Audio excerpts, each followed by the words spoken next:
And all right, there we go. We are there. All right, so today we are talking about small and rural schools and the services and program services that we have here. And so today we're going to start with our wellness check, and then we're going to get into our conversation about small and rural schools. I have a couple of visitor co-hosts today that will be assisting me. And then I will answer questions about the FAQ that went out last week. And then any concerns and questions, we'll wrap up with that. And then we'll call that a day for this afternoon. So how's everyone doing? Everyone well during this process? Since we've last spoken, we know that our brick and mortar schools have been closed for the duration of the school year. And at this point in time, we are pretty much doing at-home version of schooling, and hopefully everyone is well. No one has. I know we've probably had some incidents of knowing someone who's been with who's had COVID-19 or sick or some kind of. But I hope everyone's doing well at this point in time. How are y'all doing out there? And then I want to say welcome to those who this is your first time. I see you. First time checking in with us or coming back for a while. We're going to pretty much try to stay within our hour. Sometimes we get a little bit over, but this is your opportunity just to share, to inform, and then we'll give out some information, and then hopefully we'll get some volunteers to talk about their program services. So we're almost at the end of our process. And so we're talking about smaller rural schools today. Our next one is being conversated about. I have one person who volunteered to work with me. So I'm going to be connecting with her to talk about, because you've asked, and we'll plan it out, and I'll set it up. We will have our virtual TPSP fairs, working out that process for the rest of the month. I hope that my internet works constantly, because I'm getting that connection unstable notice, but we're gonna press on. We're gonna press on, and then we're gonna end our series for Zoom talking about how to prepare for next school year. What are we doing? What are our next steps? And looking at that. And then if there are in the in-between time, if you have specific questions, concerns, shoot those emails, those questions to me, and then we'll work them out. And those give us our points of conversation for that Zoom meeting. So just to remind you where our Corona COVID-19 guidance documents lie. At this point in time, you see the main page for that, and then you'll see the instructional continuity planning information, and then anything that's coming from the special populations and SPED division, you will find it there. So you will find all of our guidance documents under that section of the main web page under SPED and special populations in those documents. And then we're doing a public health announcement, working with other agencies. So if you're looking to put some more things out on how to stay healthy at this point in time, apart together, we stand. So I ask that you start posting, share those, tweet it out, put it out there. This is your opportunity to include others into making sure that we stay safe and making sure our students stay safe at this point. And so our first guest is Dana Garza, and Dana is with our special populations, but she is in charge of our rural and small schools network. And Dana, I made you a co-host, and so you ready?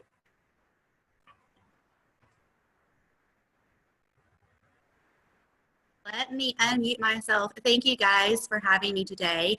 I am part of, like Monica said, the special education program team. I manage the Small and Rural Schools Network grant. And if you are thinking, I know her from somewhere, I've worked with some of you on multiple exceptionalities and multiple needs students from special education. This presentation worked out because I'm actually joining you from the small and rural school district that I grew up in, and my internet connection is unstable. So I appreciate your patience with me as we hopefully get through this, but I thought, if we're talking about small and rural schools, we're going to be talking about internet that's not like it is in the big city. So we're going to go ahead and get started. I'm going to give you today a basic overview of what the Small and Rural Schools Network is doing for these type of LEAs. And then also I will show you some of the data that we've run, because you may be able to get some great examples to see how you can use your own data in your LEA to better serve your gifted and talented students in small and rural schools. So let's attempt this. Dana, oh. Yes, ma'am. Oh, you okay? Because I'm gonna say you haven't shared yet. You haven't shared your screen, so I just want to for you. At least I'm not seeing it. Is anyone seeing? Okay, let me. Are you sharing screens today, Dana? Stop sharing yours. Here we go. Yes, ma'am. I've shared my screen now. Are you able to see it? Okay. Yes. I see your PowerPoint, not your slideshow. So there you go. You're getting there.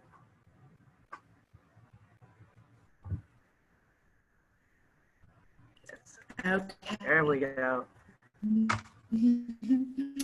Slowly is what we're all learning. It's having a little bit of a slower life. This Small and Rural Schools Network is new this year.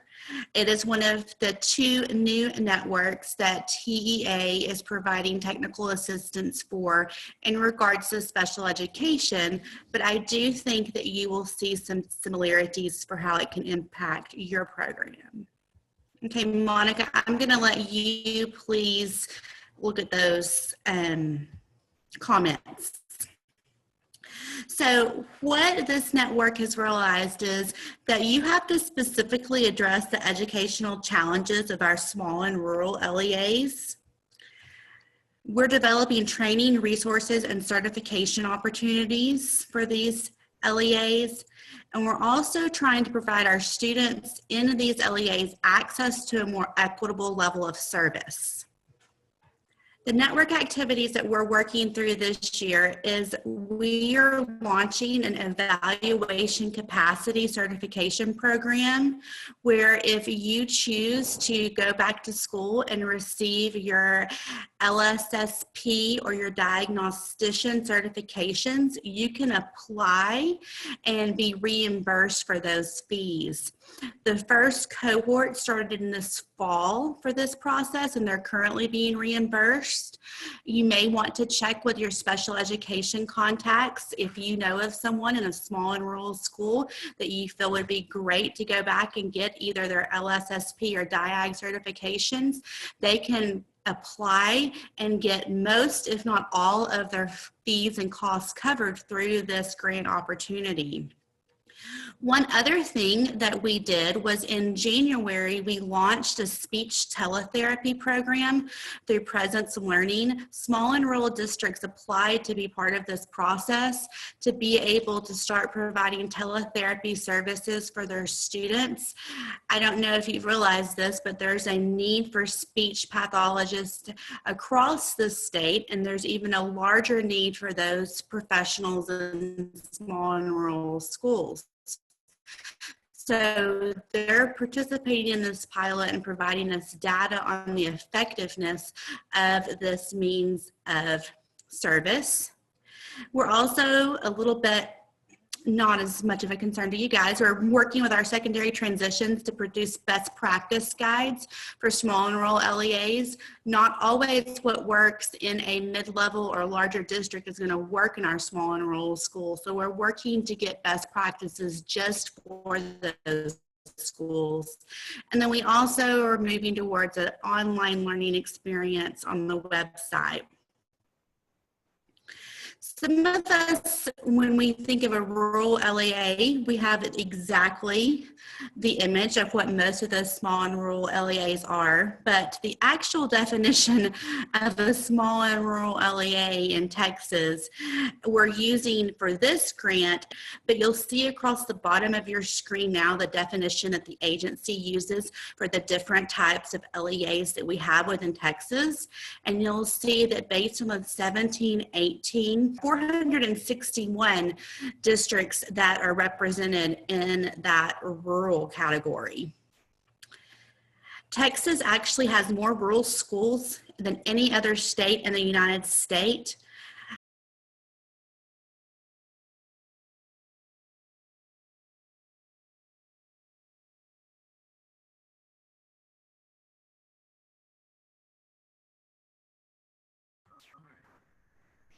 So hopefully we'll get Dana back.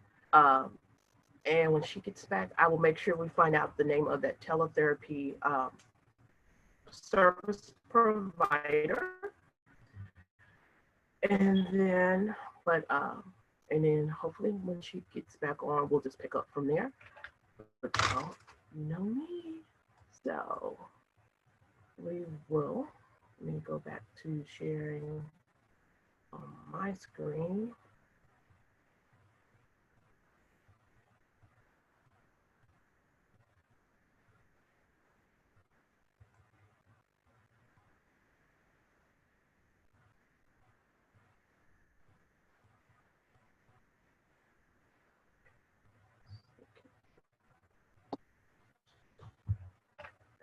Had to find the cursor for a minute.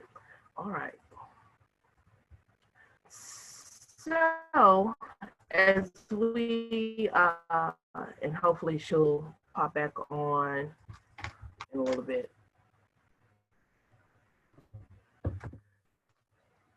So as I just wanted to put up our district codes and our levels of codes just as a reminder of what options are out there, but I think most of our rural schools are doing pretty much probably more your full-time inclusion. But how many of you are doing more than or beyond full-time inclusion? If you'll just put that in the chat, that will help us a little bit. We're getting that data coming in. Some of you do have the capacity to do pull out or have someone go in as a push in. But I think it's probably, the most effective and cost effective is to do a full-time inclusion. We got some pull out going on. All right, marvelous. Pull out and full time. And I think that's pretty much what we are as a state, is a 0-1 and a 0-4 with that options out there. And then there's, a few going to some of the others. All right, very good. Full-time inclusion. Okay.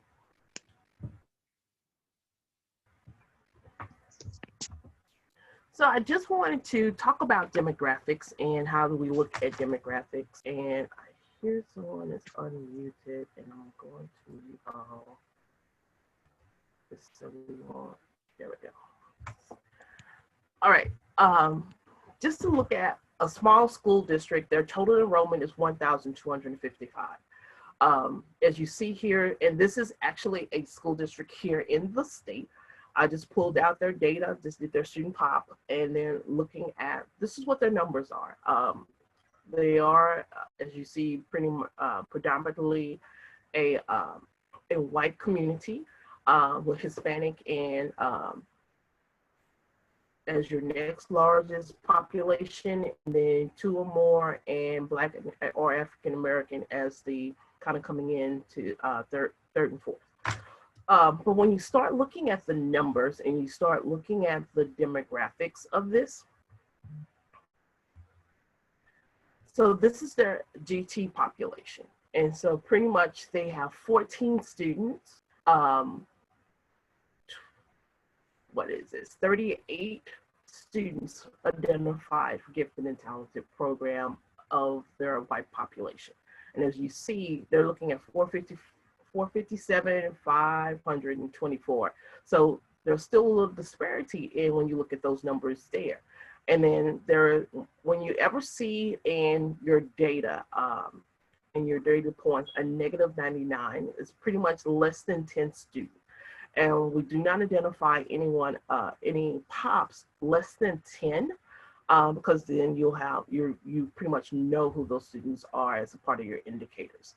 So, but when you start looking at, this is a highly, in the state of Texas, our largest number is going to be economically disadvantaged students. So there's 729 of the whole population disadvantaged, and 14 of those are part of your gifted economically disadvantaged. So when you start looking and start asking questions, they're running at 4%. So when you start thinking about, if you're looking at what is your population looking like, where you're going, start asking the questions. Have you looked at the other populations? Have you asked the question, where are we going? Because when you look at this district, everyone is really kind of under-identified in this district. So it's kind of going to the question, question is, they have looked for everyone, and their population is just, they have found all the students that they can find. So you have to start looking at those questions and going beyond, are we looking at 4%? Are we looking at 8? Or are we looking at 15? Because, every district's a little bit different. But, we're running as a state 8%. So I know at some point, a lot of you are looking at how can we get closer to the state number? How can we get closer to that 10%? So the question would be, what are they using for their measures as they look for students? How are they providing services? What are those services as you look for this? And all right, and we just did a dig. Yes, it is eye-opening when you start looking and you thinking you're catching everyone, and then you start looking, it's like we're missing a whole population, because you have, of your population here, well, if you look at this district, you have 3 populations that are not being considered, period.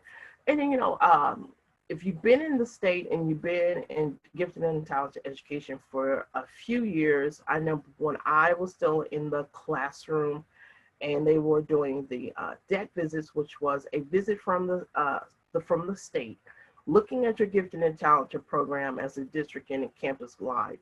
I got the question of, American Indian, Native American, because that's probably about what my campus would have looked like for those numbers for American Indian. And, I did test them. They just did not qualify. So you have to start thinking, do you have a big enough window? Or some will say, are you casting a wide enough net? Or is your measure so structured where you're not looking for anyone beyond just a few kids? Or are you looking at what your capacity is? And then you have to remember, Wonder ISD has its own unique environment, but we remember our state definitions say that we look at students per our environment and looking at them in their own situation. So what is your gifted and talented population, and how do you determine that? So just think about your data. I've been providing our ESCs, and you can always this is data that you can totally get off the website at any point in time. If you're ever wondering, I did not go digging too deeply. It's on, and if we get time, I will show you how to find it. But a data dig is always a nice thing to do, just to kind of learn about what do you look like, what's going on, as you look at this either as a district or as a campus, and how you can make some improvements and start saying, what are we looking at? And so that leads us to our first share. And I asked a couple of my ESCs what, I know that they've had, have some of the larger populations of small and rural schools. So our first guest today, our co-host, is Lisa Taylor. And Lisa, I don't know if you have any slides or not, or if you're just talking, but you are on. Okay. All right, I shared my screen and I shared in the chat, I shared the links that I have up here. Can you see my screen?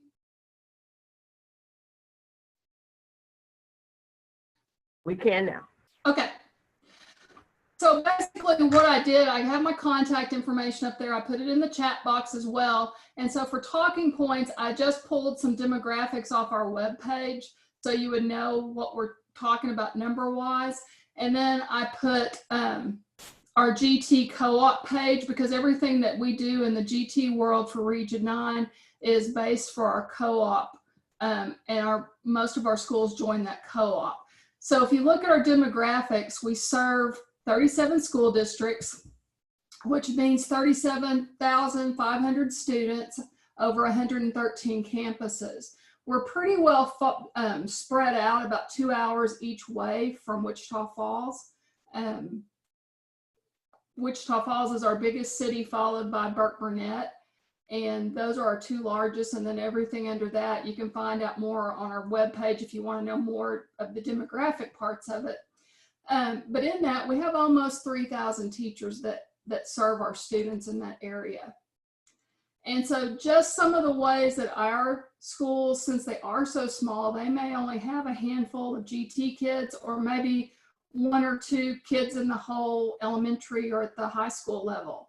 And so one of the things that we do as part of our co-op to help with that is we, as a service center and the co-op, provide day-long seminars where I write the seminars. I try to use STEM projects, project-based. I've done some of the TPSP projects where we have the kids come in, and sometimes it's just a handful of kids from each region, and they come in and that gives them an opportunity to work with other GT kids.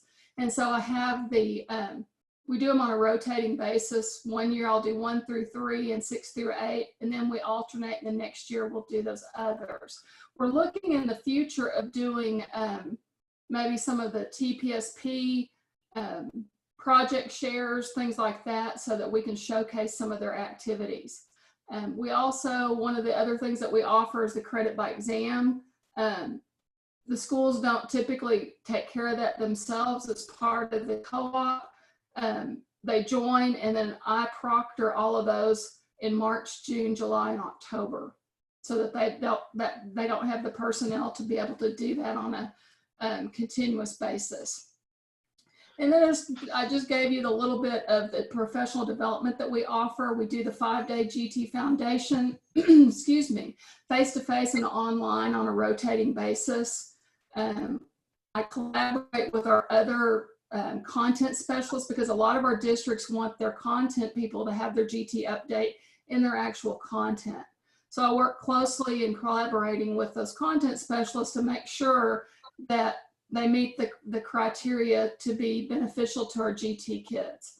I had already been working on some online 6-hour updates, but since we've been sequestered at home, that's been a lot of what I've been doing, is trying to scramble and get some things ready for summer, since that looks like the way that we may be having to go, since we haven't gotten guidelines yet about summer professional development, when we can get back in our building and those kind of things. Sometimes districts will provide our own professional development for GT, and they'll ask me to sign off on those and help them get it up to the level of GT, to make sure that they're getting the rigor that they need in those. So I'll work with districts need, on a request basis to serve those kids, or to make their own professional development. We also do sessions on writing, updating policy, proofing, and editing. And Region 9 is special in that we're so small that a lot of our districts don't have their own testing materials as part of the co-op. They contact me, I will train new coordinators in how to do the testing. And for our very smallest, and when I'm talking about our very smallest, we have several campuses that only have 100 to 150 kids in the whole K through 12 school. So a few of those schools, I actually do their testing. I don't sit in on their committee meetings, but I have trained them to look at the profiles, you know, when they've had their training. And so I do the actual training, turn the profiles over for them to do their meetings. As far as other things of how we serve, just what everybody does. We have the coordinators meetings where we try to keep everybody up to date on what's going on with the state. Administrator counselor training, assistance with differentiation, documentation. Sometimes I'll get called out and we'll do campus visitations where we do some model teaching, or we'll do some hands-on help with setting up TPSP, things like that. As far as how our districts, what I see in our districts, majority of our districts are full-time inclusion. Their content teachers have been trained in the 30 hours. Some of our districts take they not only have their content people trained, they have every teacher trained, and then we have a few that even have their paraprofessionals and their entire staff trained. So that's how they interpret the 30 hours. A lot of our schools have started going to more of an RTI model where the students get the full-time inclusion, but with the kids that aren't passing STAR tests or need acceleration, they're pulling a teacher, and a couple of them have a GT trained teacher that's actually serving those kids to work on project-based or TPSP lessons while they are going into their while the other kids are doing RTI. And then we have a handful of districts that still have a pull-out program. They're using the TPSP. A couple use Odyssey of the Mind or project-based learning. And I've just picked a couple of schools to talk about. Burke-Burnett is our second largest district. And their curriculum person used to be the GT person at the service center. So she has a big background in GT and what's best for GT kids. And so about 2 years ago, their whole campuses, K through 12, went to a project-based model for everything. They started out with STEM and they've morphed into project-based. And I know they have pull-out programs at the elementary and some at the middle school. And so they're also, in addition to what the kids are doing, and every kid is doing the project-based, they're pulling kids to do specific TPSP projects. And then I'm going to highlight a couple of schools that are doing things just because of the way circumstances panned out, where we didn't have school and they had to scramble and come up with something. Midway is one of our little schools that I do the testing for. They probably have about 120 kids, K through 12. And at the elementary level, they've been doing Google Classroom. The teacher contacted me. She wanted to do a project with the kids, and the kids were interested in learning a language. And I said, well, that's not typically a GT strategy because anybody can learn a language. But I looked into the TPSP and I found a couple on culture and learning about that particular country. So I was able to help her modify those to meet the level of her kids. And so she's been meeting with those kids and including me with the Google Classroom. So the kids have been getting to study the language that they wanted to do, but it's tied back to curriculum and their TEKS for the TPSP. And then another school that we have, Bowie, is probably just a little bit smaller than Burke. They have several campuses. They're doing with their TPSP projects. They also do some robotics and some STEM-based things. They're getting ready. They asked me to serve. They're going to showcase their TPSP via Zoom, and I'm going to be on their panel to help interview the kids. So I think we do that. We have our first meeting later this week. So I'm kind of anxious to see how that goes. Just some other things about Wichita Falls, just because of where we're at in North Texas, some of the community partners that we have. A lot of our rural schools are, like I said, about 2 hours from the service center. And so they may be closer, some of them are closer to the Metroplex or some other larger city. So a lot of our K through 12 take field trips. And some of the places that we have around Wichita Falls, we have Riverbend Nature Center, and they do a lot of, I've worked hand in hand with them a lot because they have grants that they have, and a lot of our schools being rural don't have, they're in that socioeconomic where they don't have a lot of extra funds. And so I work closely with Riverbend to find out what grants they have, and we've done some STEM things through there on a field trip basis. We also have Midwestern State University, and they are really good to be partners with TCEA for the state. And so they host robotic competitions.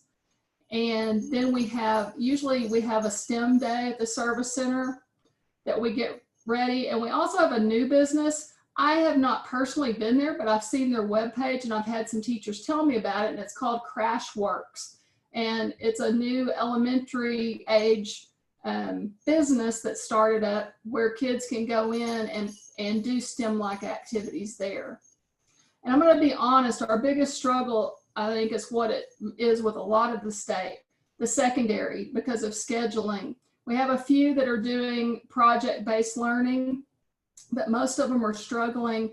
And so when I am, any trainings that I do, I try to focus on the differentiation and maybe tiered assignments or choice boards, because that's really where our struggle is, like I said, for scheduling.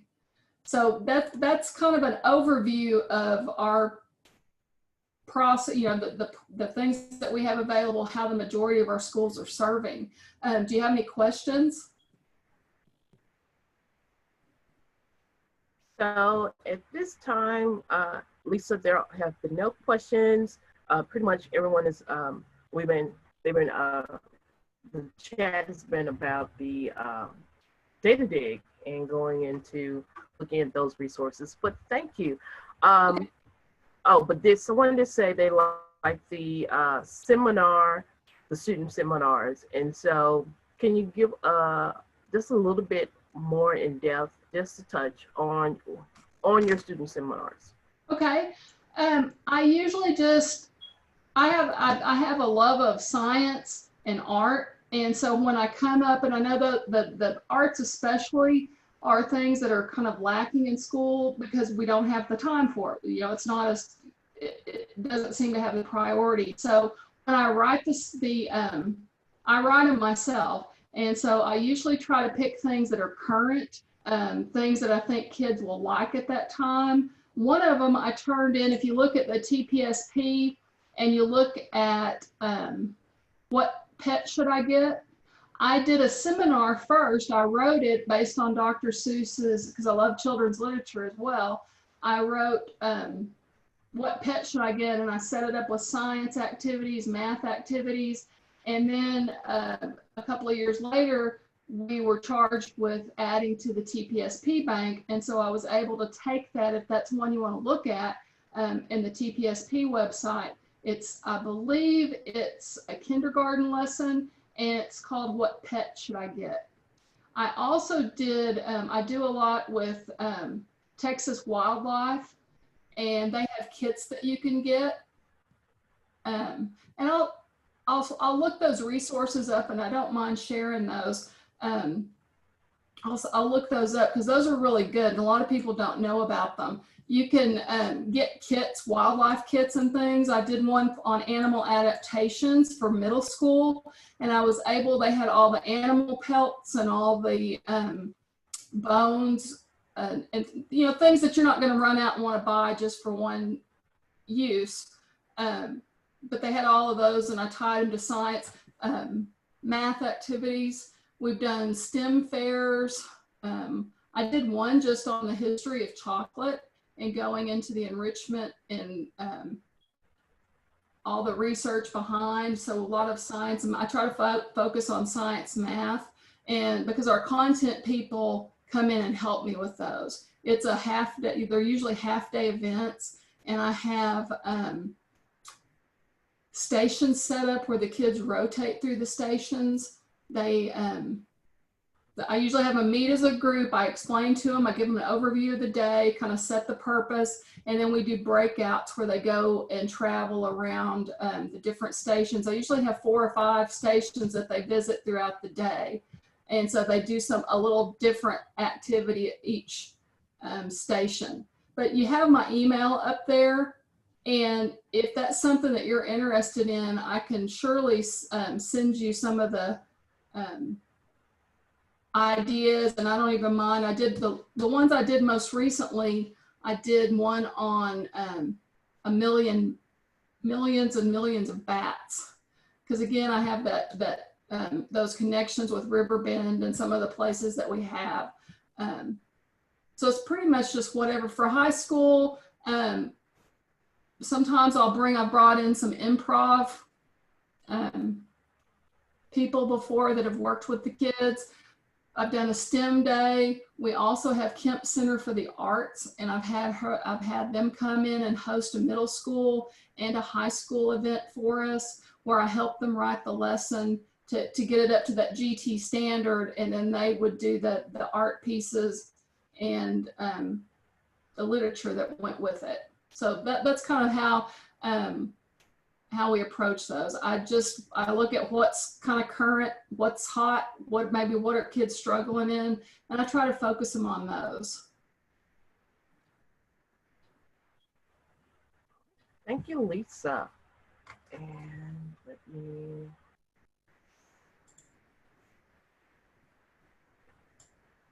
All right.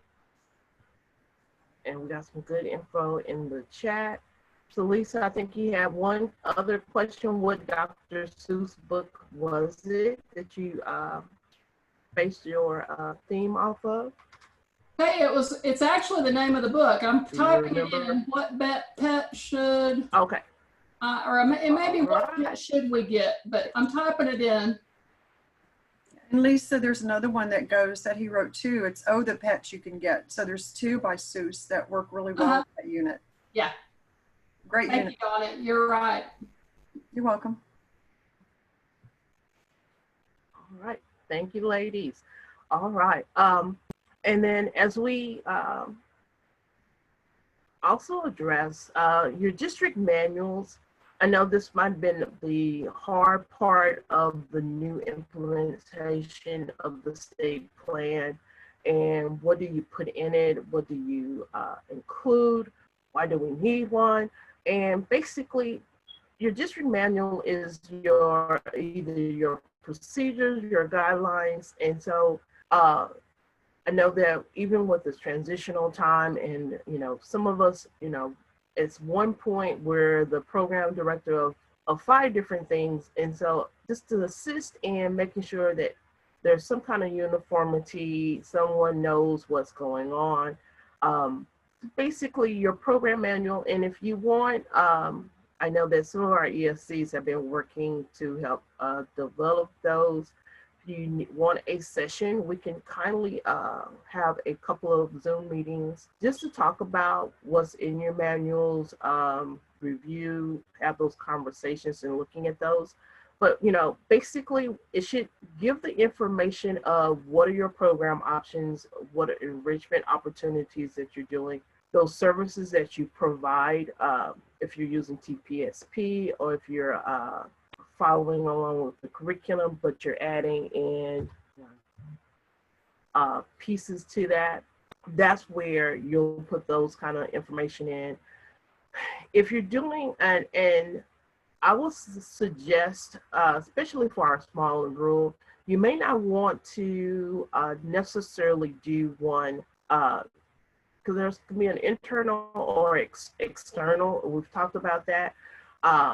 But when you put your assessments, and be very careful of what you're putting out there, and basically you're going to say how many measures you may be using, especially if you're doing external. If you're doing internal, you may want to list the different measures that you're using as a district, or if you're using your ESC, or because those are the kind of questions your predecessor will be asking, or someone steps in. And then how are you communicating information out? Is it going through newsletter, website? Who is that person that sends that out?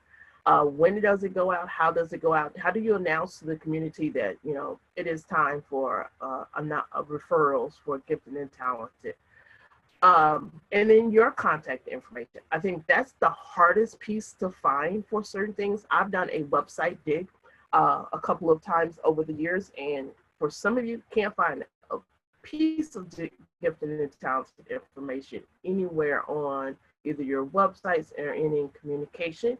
So people, you know, that's one, sorry y'all, when you put one of those things that has times on it, it just keeps going.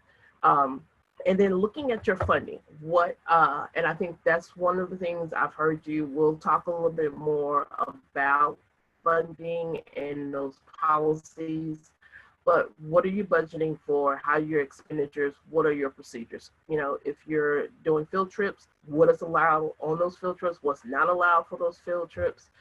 You're looking at teachers' funding, what's allowed, what's not, what services are we paying for, what services we're not. Are we ensuring it's being coded to PIC 21 or what's going on? All right, I see, yes, they like that program manual session. So I will schedule that pretty soon because I'm gonna have to, we're looking at different security measures with Zoom. So I will work that out and I'll tell you how to get there. So I think about how to do this one. But then as we were talking best use of funds, knowing your funding amount, know how much has been funded to your district. If you're looking for that information, it is still posted on the website. You can see how much was allocated to your district.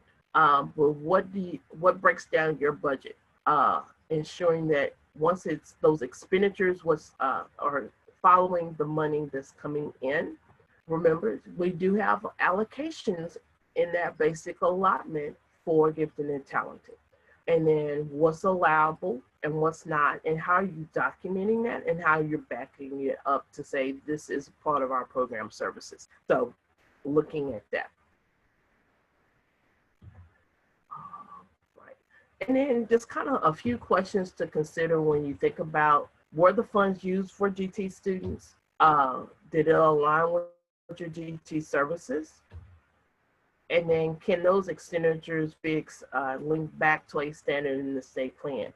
If you can answer to come up with a yes, or specifically this is where you can find it, think about those will probably not be questioned at some point in time in the audit or as we move into preparing for our frameworks. So just thinking about what are your expenditures, especially I know some districts allocated out to the principals and to the campuses or to different ways. So when you start thinking, how can you make that alignment and making sure that you can say it is for your program services. All right, and then our next co-host is Greg Reeves from Region 17. I want to say I did that correctly. Yes, he is 17. So Greg. Hey, Monica, how are you? I am well. How are you? I am fantastic. Good afternoon. Good afternoon. Are you going to share slides, or is just we're going to see your happy face? You're just going to see my happy face. I'm sorry. But I will send whatever I have. I'm more than welcome to share. You can share my contact information. People can contact me, whatever you need on that. So, all right. So kind of a little segue here. You were talking about budgeting and things like that. So one of the issues that we run into in our schools, and we have, I think one of the problems with rural schools is that we try a one size fits all thing with all of them. And that's not the case. They're all very different. You may have a school that is basically farmland and ranch land. We have some of those. We may have some that are small cities, small towns. We also have, some that are really just on the cusp of the city itself, and it's just kind of a sprawl into it. It eventually will be overrun by the city. So it's interesting. So thinking about some strategies, what we try to do at our service centers, we try to approach each district individually and try to develop an individual piece for them. What kind of district are you? And then one of the big things that I see is that a lot of small schools will try to serve their GT populations using advanced academics programs. And to me, advanced academics programs are just a piece of the puzzle.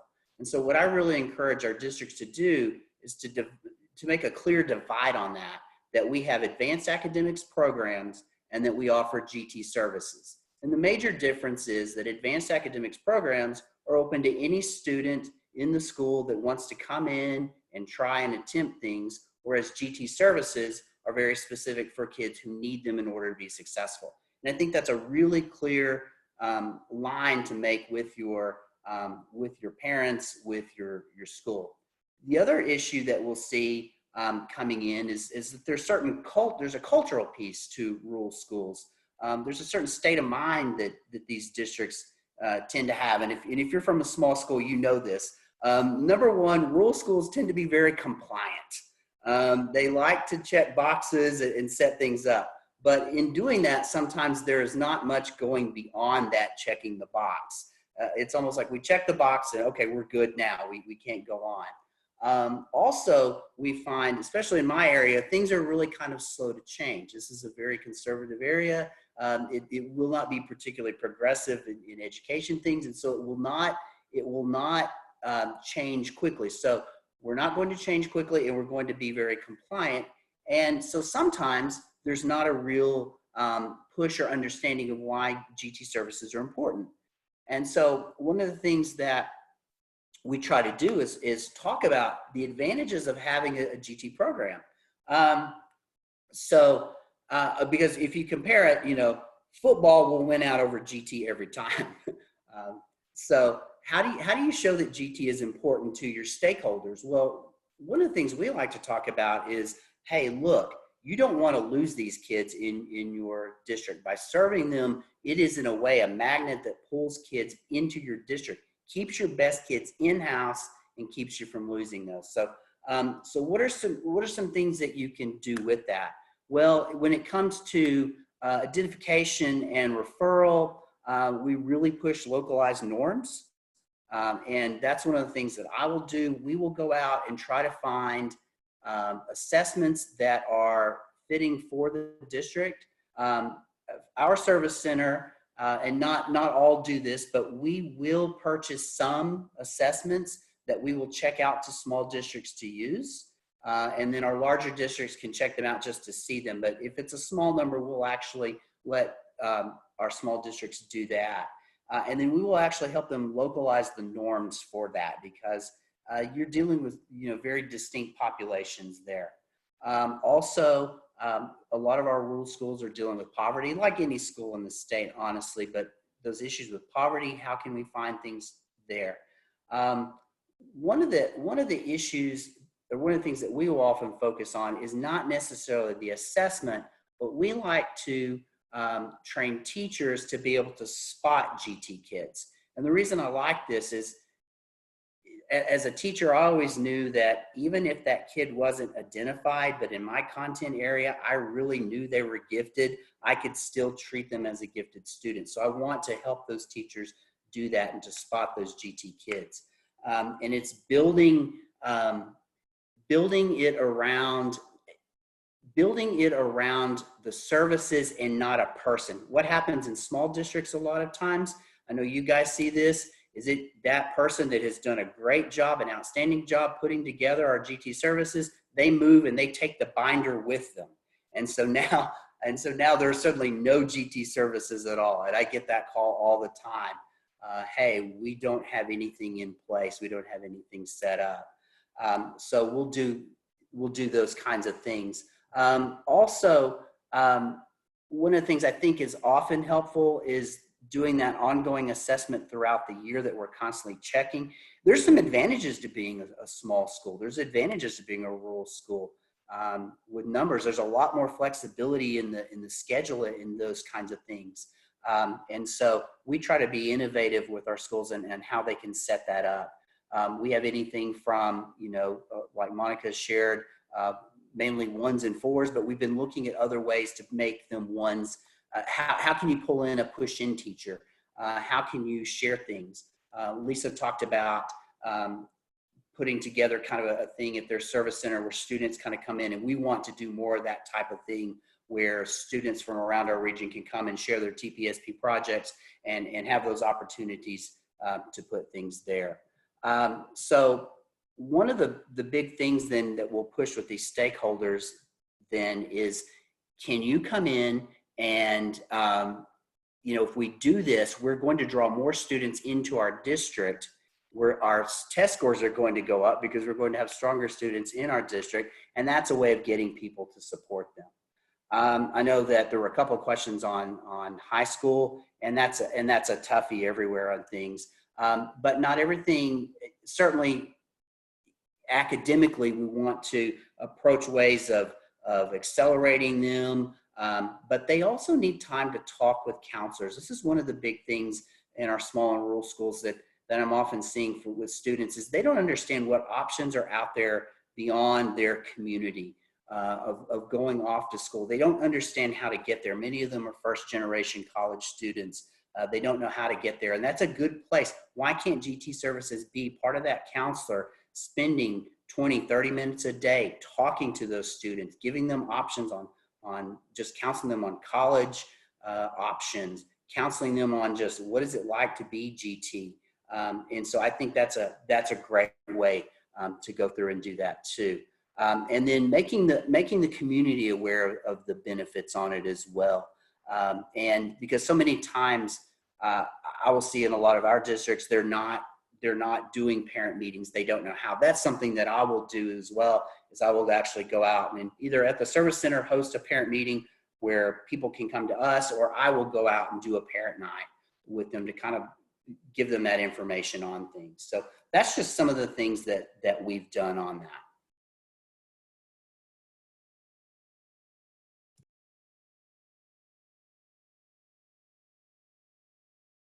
Greg, and then I have been watching the chat, and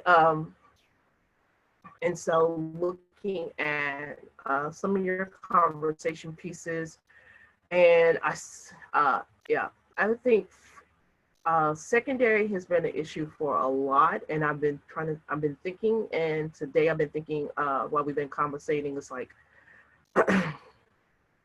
how do we get our secondary? I think our elementary counterparts kind of get it, and they understand, because we've pretty much always been in that wheelhouse of you either have to pull out or it's easier to work, but it's not. But infiltrating in that secondary world has always been a difficult piece. And actually, you know, I came from the secondary world because I was pretty much my entire teaching career, I was middle school, and so I understand, and then I did the secondary trainings for my district. So I've been thinking, how can we approach these people, the secondary, a little bit different? So one of the things we will be offering next year is a depth and complexity training specifically designed for secondary. That is in the works currently. And then the next thing is, I'm really thinking we need to, and be one of my charges, is to step out of talking it from our world, but infiltrating their world. That's how I tell some other people, infiltrating. We're going to, thinking about going to the ELR conference, going to college board training, and talking about how to bring in that differentiated instruction for gifted and talented. We all know, and talking to others about how does this look different.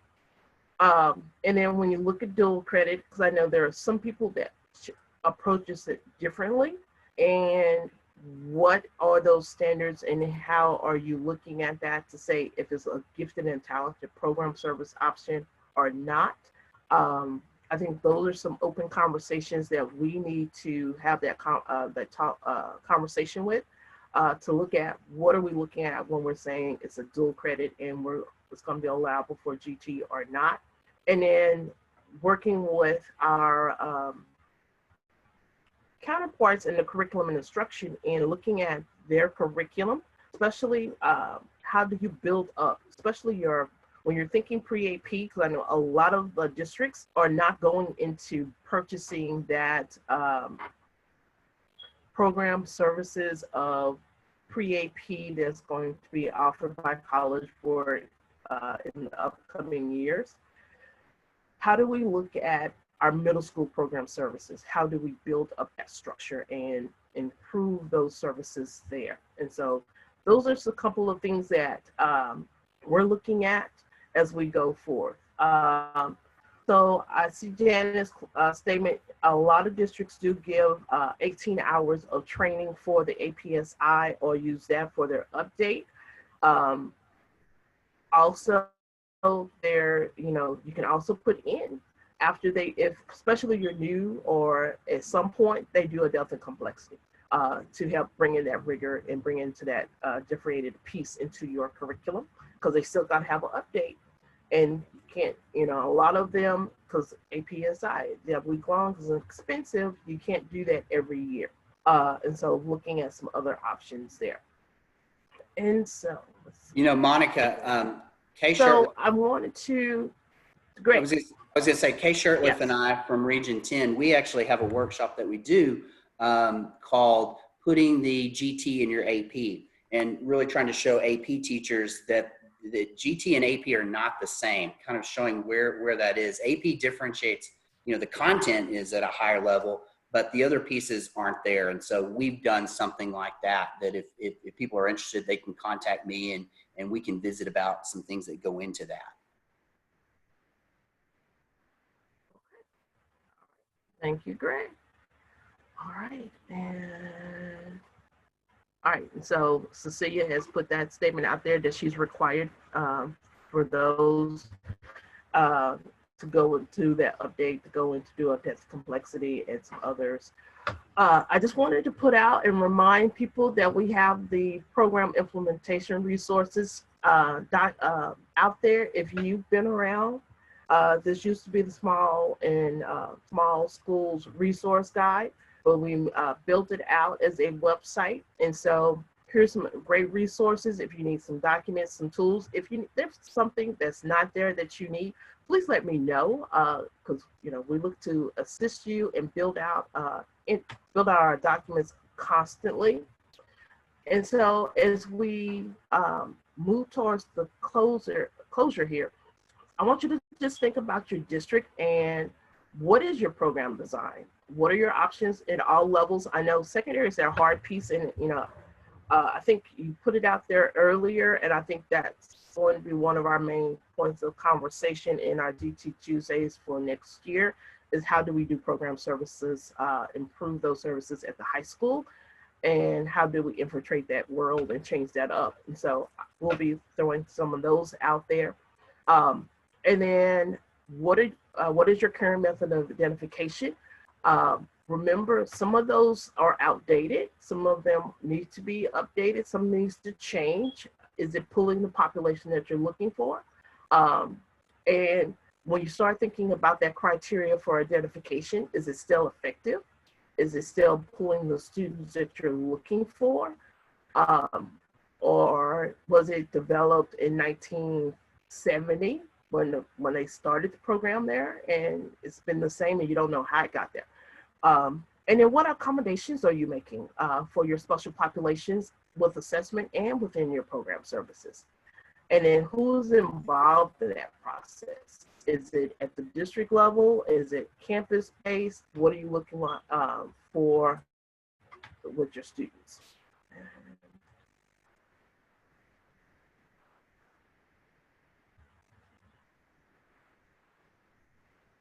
Yeah, so, and I see that high students want acceleration in non-projects, and acceleration is a whole nother conversation, because there's a lot of different mindsets on acceleration, and some believe in subject matter, some believe in grade level, some believe no, because an 8-year-old cannot, even though they're working at this level, cannot go beyond this level. And so, and then, there's been certain districts that have told parents that my teachers cannot teach above grade level, so, because they do not know it. which is sad. And hopefully you have people, no one in your district that will tell us about that. At this time, I want to hear from you. Anyone wants to share? I know I got some of my other ESCs out there. It's 2 o'clock, but we got time. If you wanted to come to share. So anyone else want to throw out there what they're doing, how they're serving, or just put out a question that's not been put in the chat that you want to know about. Unmute yourself and have at it.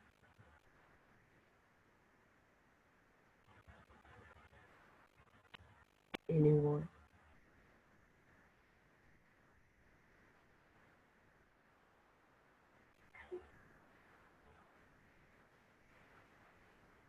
Hi, Monica. This is Lindsay Woods. I'm out in Lavernia, Texas. Hi, Lindsay. Hey, quick question. I sat through Yes. one of your Target conferences, and you gave the suggestion for, I teach junior high. You gave the suggestion of a course of innovation, an interdisciplinary studies course. Yes. Okay. Okay, so there is the GT, go ahead. I wrote up a proposal for my campus because I thought that was a great way to serve the GT population with the new state plan. I'm curious if anyone out there does that at the junior high level, because I'm not meeting a whole bunch of people that do.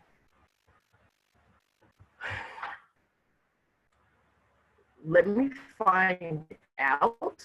Now, when I taught middle school, we had a gifted and talented elective. It was not part of that program. Now you can, and to give them state credit earlier for an elective course. But I see Stephanie is going to offer it next year, Stephanie Jones. And let's do this. If you're interested, if for those who are interested in that, we can have a middle school conversation on offering that GT independent study course and kind of throw out some ideas and work that up. So let's do this. If you're interested in that, if you would either send me an email and we'll set that up for one day next week. I will try that. Yes, one day next week. And we'll have that conversation on how to set that up and how to, what's working. And then I will get a couple of districts that I know that do use it. And I will kind of give you my experience from when I did the middle school seminar and using those topics. Does that work? I hope so. Yay. All right. Marvelous. Anyone else?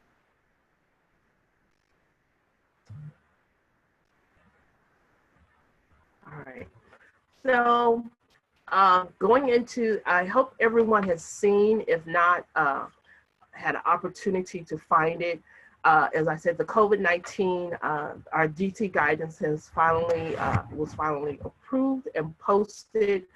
Part of the process was we got a waiver for identification to be waived during this process. And so just want to clarify with that waiver, that means you're not identifying if you were at any point in the process up to selection, and even at selection, if you don't want to move forward, that's you as a local district. But if you were at any point of you're getting ready to look at nomination referrals, if you were halfway through, you were a quarter of the way through, you can stop your process, suspend it, and then resume it at another point in time. I think I recommended either later this summer or in the fall, which works, and you as a local district will determine what works best for you. But pretty much just kind of gather where you are within your assessment process so that you know when you do resume that you're going from that point. So it's not just the giving out the test, is actually, you're not looking at the parent data, you're not contacting them for that, you're not making decisions. Unless you have completed everything and then you're ready to have your selection committee, and then having that securely as you have those conversations. But if you can't have it securely, or you can also decide to wait to do that. There is no penalty for not coding students at this time. And then I'm also, don't worry about trying to take students out. We know during this process, there are a lot of, kids are kids. If, some of them weren't doing work when they were in the classroom. So, so don't worry about trying to furlough kids. Don't worry about trying to exit anyone. Just, if you're providing a worksheet, you have provided services. Now, what they do with their worksheet is the same as what they will do in your classroom. If they did nothing, you had a conversation. At this point, we're not having those conversations. So I hope that alleviates some of your mindsets on where we are. Some of you are doing some great things with students, and parents are looking to get some things done. And then you got some of those parents like, I need some more. I need some more. So whatever you can provide, you're providing services. And hopefully this will be an awakening for a lot of our parents to see, my child really needs those services, and be your supporters and making sure that they are continuing into those services whenever we resume a brick and mortar building. So any questions on the FAQ? I didn't think I saw any. All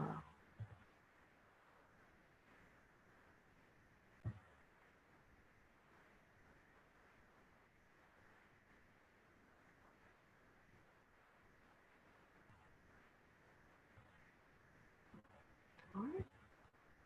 So if there's no questions about the FAQ, I hope everyone's looked at, reviewed it. I know most of my ESCs probably have shared it with you, and I think most of them are doing their own little Zoom meetings as we go forward during this process. So if there's no questions, no wonderings, no concerns,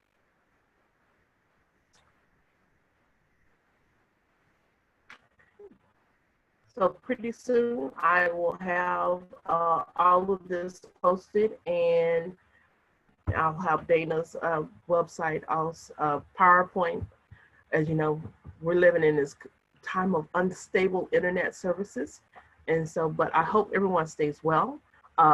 Thank you for including your opportunities that you've been using for your Google Classrooms, your Zoom meetings, your resources. We're continuously building out resources to assist you. So anything that you find is like, there's something great to share. I've been sharing it with my ESCs because I know they have pretty much your emails faster to get it out. But please share so that we can all kind of learn from this process and keep going and being our support systems. So as the month ends, I want to say thank you. The next time we meet again will be actually in May. And so April showers shall be soon over. So once again, if you need me, you know how to reach me. You got my contact information. Email me if you need to want me to call you, give me a number. I am free to talk. So thank you. Have a great day, and we'll see you next time.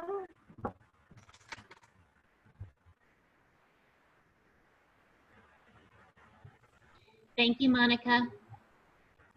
You're welcome.